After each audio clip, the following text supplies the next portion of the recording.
मुग़ल शहनशाह जलालुद्दीन मोहम्मद अकबर ने जब इस बात को महसूस किया कि जब तक दूसरे मज़ाहिब के लोगों को अपना पैरोकार नहीं बनाऊंगा मेरी सल्तनत का क़याम ना होगा, तो इसने दिल में ठान लिया कि मज़हब और कौमियत से कतई नज़र हिंदुस्तान की कुल कौमियतों को और इसके बाशिंदों को अपना करके ही मुल्क के इस्तेहकाम और तरक्की हो सकती है। चुनांचे इसने ज़्यादातर हिंदुओं की लड़कियों को अपने हरम में दाखिल करना शुरू कर दिया, क्योंकि हिंदू की तादाद मुसलमानों से भी ज़्यादा थी। शहनशाह अकबर के इस अमल से एक मखलूत किस्म की कौमियत ने जन्म लिया, जिसमें हर मज़हब के मर्दों और औरतों को ये खुली छुट्टी मिल गई कि वो किसी दूसरी कौम की मर्दों और औरतों से बिला तफरीक रंगो नस्ल शादी कर सकते हैं। सरदारों और महाराजों से मावरा आम लोगों को भी इस अमर की खुली इजाज़त मुआशरे ने खुद ही दे दी। ये एक ना रुकने वाला सिलसिला था जो दिन ब दिन आगे बढ़ता रहा। सिखों के दौर में भी सिलसिला जारी रहा। इसलिए जब मोरा को रंजीत सिंह ने अपने हरम में दाखिल किया तो इसके मज़हब पर कोई पाबंदी न लगाई गई और ना ही इसे अपना मज़हब इख्तियार करने पर मजबूर किया। हरम में दाखिल होने के बावजूद मोरा के लिए रंजीत सिंह के प्यार में कमी न आई। इन्हीं दिनों एक रोज़ मोरा और रंजीत सिंह महल में अपने कमरे में बैठे एक दूसरे से मजाक कर रहे थे कि अचानक मोरा को न जाने क्या सूझी। वो बड़े प्यार से बोली, महाराज एक बात पूछूं, अगर आपकी तबीयत पर गराना गुजरे तो? पहले हमने आपकी किसी बात का बुरा मनाया है और फिर ये कौन सी अहम बात है जिसकी पेश की इजाज़त मांगी जा रही है? रंजीत सिंह ने मुस्कुराते हुए जवाब दिया और फिर इसके चेहरे पर अपनी नज़रें गाड़ते हुए खामोश हो रहा। कुछ तवक्कुफ के बाद दोबारा बोला, कहो चुप क्यों हो गई? महाराज बात बड़ी और मुँह छोटा है, मुझे लगता है आप नाराज़ हो जाएंगे। मोरा ने मोहब्बत भरे लहजे में कहा, वादा जो किया है नहीं दिल को लगाएंगे, आप कुछ पूछो तो सही। रंजीत सिंह ने भी इसी अंदाज में इसरार किया, हुजूर ये बताएं कि जब खुदा खूबसूरती बांट रहा था तो उस वक्त आप कहाँ थे? मोरा ने रुकते रुकते कहा, बस इतनी सी बात थी जिसे पहले बनाया जा रहा था। सीधी सी बात है, जिस वक्त खुदा हुस्न बांट रहा था उस वक्त मैं बादशाहत की तलाश में गया हुआ था। ये कहकर रंजीत सिंह और मोरा दोनों खिलखिलाकर हंस दिए। मोरा खुश थी कि वो गुनाह की तारीकी से निकलकर शाही हरम में आ पहुंची थी। मोरा ने बरसों तक रंजीत सिंह की रफ़ीका हयात की हैसियत से ज़िंदगी गुजारी। अक्सर मुर्रिखीन मोरा को रंजीत सिंह की बीवी कहते हैं, जबकि कुछ इसे मुसाहिब की हैसियत देते हैं। कुछ भी हो, जब से मोरा रंजीत सिंह के हरम में दाखिल हुई थी वो इसे बेपना मोहब्बत करने लगा था। रंजीत सिंह के मुतल्लिक जो कहा जाता है कि इसे अथरी घोड़ी और अथरी रन पसंद है, वो सच साबित हो रही थी। रंजीत सिंह को मोरा का चुलबुलापन और अथरे अंदाज बेहद पसंद थे। धनोई कलां पर तामीर किया गया पुल कंजरी इस बात की वाज़ेह दलील है कि रंजीत सिंह मोरा से किस कदर प्यार करता था। ये निशानी उस वक्त की थी जब मोरा रंजीत सिंह के हरम में दाखिल नहीं हुई थी।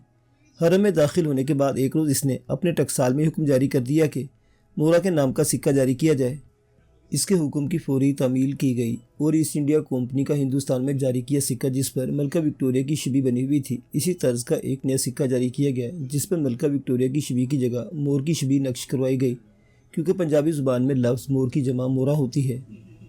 यह तारीख़ में ख़ास तौर पर हिंदुस्तानी तारीख़ में पहली बार हुआ था कि किसी औरत के नाम का सिक्का जारी किया हो। मोरा पर्दा नहीं करती थी और अक्सर महाराजा के साथ रहती थी।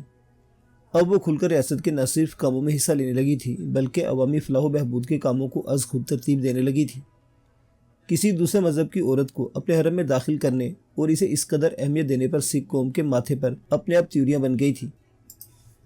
यही वजह है कि जब एक बार अमृतसर में रंजीत सिंह जत्थेदार श्री अकाल तख्त साहिब के सामने गया तो वहाँ इससे यही सवाल किया गया। तब रंजीत सिंह ने बरमला मोरा की मोहब्बत का एतराफ़ किया। जब मोरा की हैसियत तस्लीम कर ली गई तो तारीख़ और आर्ट की बेहतरी के दानशूरों ने फैसला किया कि चूँकि कंजरी का लफ्ज़ तज़हीक का बाइस है और तारीख़ में जब इसका बार बार जिक्र होगा तो एक महाराजा की तजलील का मूजब ठहरेगा।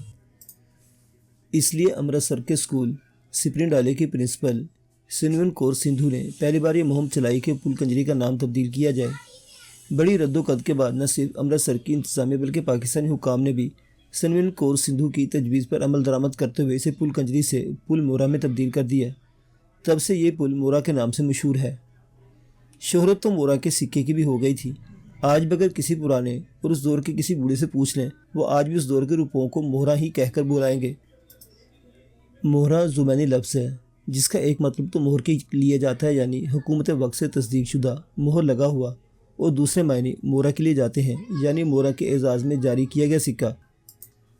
जब हिंदुस्तान की तकसीम हुई और पाकिस्तान मार्ज़ वजूद में आया तो सरहदी इलाका होने की हैसियत से 1965 में हुई जंग के दौरान पुल मोरा पाकिस्तानी फौज के कब्जे में था, मगर 1971 की दूसरी पाक भारत जंग में ये पुल सिख रेजिमेंट के कब्जे में चला गया। एक ताज़ीती रेफरेंस के ज़रिए दोनों अतराफ़ की हुकूमतों ने इस पुल की तारीखी हैसियत को तस्लीम करते हुए यहाँ एक यादगार बनाई जो वक्त की योरिश में आकर बर्बाद हो गई। इसे दोबारा मिनिस्ट्री ऑफ टूरिज़्म हिंदुस्तान ने पंजाब गवर्नमेंट की तहवील में देकर इसकी तज़य्युन और आराइश बहाल करवाई। इस पुल के नज़दीक एक छोटी सी मस्जिद या मंदिर भी मौजूद है जिसे असर नो तामीर करके सयाहों के लिए खोल दिया गया है। यह बारादरी 3 मुख्तलिफ हिस्सों में तकसीम है। बारादरी के नज़दीक शिव मंदिर तामीर है जो पुल मोरा की दाई जानिब नानक शाही ईंटों से बनाया गया है, जिसकी दीवारों और छत को झिलमिलाते चमकीले पत्थरों से सजाया गया था, अब जिसकी चमक वक्त के साथ साथ मान पड़ने लगी है। इस मंदिर के करीबी पानी जमा करने के तालाब हैं। इसमें रंजीत सिंह के ज़माने में करीबी नहर से पानी लाकर भरा जाता था। यह तालाब 2 हिस्सों पर मुहित है। एक खुला हुआ हिस्सा मर्दों के नहाने के लिए है और दूसरा ढांपा हुआ हिस्सा ख़वातीन के लिए है। इसी तालाब में एक नशीबी जगह भी मौजूद है जो जानवरों के पानी पीने के लिए रखी गई है। इससे हटकर बारादरी है, वही मशहूर ज़माना बारादरी जिसमें 2 मोहब्बत करने वाले मुलाकात के लिए आया करते थे। इसके चारों तरफ 12 दरवाजे थे जो अब वक्त की गर्दिश और इस बारादरी की तरफ तवज्जो न देने की वजह से टूट फूट चुके हैं, मगर आज तक अपनी हैसियत बरकरार रखे हुए हैं।